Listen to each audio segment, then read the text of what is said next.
اور جو ایک بہت برا کام ہے کہ جس سے بچنا ہوگا، اور یہ ذمہ داری ہے خود علماء کی کہ اس کی جانب توجہ دلائیں، اور جو بہت برا کام ہوگا اور ہو سکتا ہے اور اسے کنٹرول کرنا چاہیے، وہ ہے ائمہ کے نام سے محافل میں مکس گیدرنگ اور بے پردگی، چاہے کسی کو اچھا لگے چاہے برا لگے۔ یہ جو سلسلہ اس وقت بالکل انٹرنیشنل لیول پہ ہو رہا ہے کہ مکس گیدرنگ کر دی جاتی ہے رجب کی نظر و نیاز میں، اس سے کہیں زیادہ ثواب ہے کہ ایسا نہ کریں۔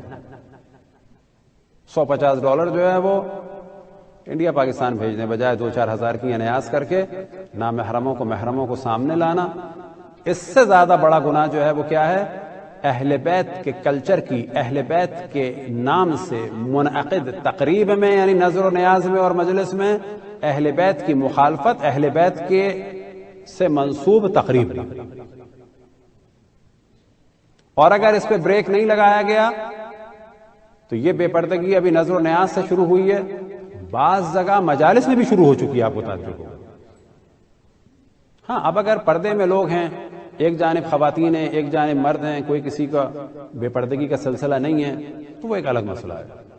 لیکن اگر زینت و آرائش کے ساتھ محرم نہ محرم، اور سب سے بری چیز کیا کہ تدریجاً کلچر خراب ہو جائے گا۔ پھر جب یہ کلچر خراب ہو جائے گا، اگلی نسلوں میں چیز نارمل ہو جائے گی کہ نہیں، ہم نے تو دیکھا اپنے آباء و اجداد کو یہی کرتے تھے۔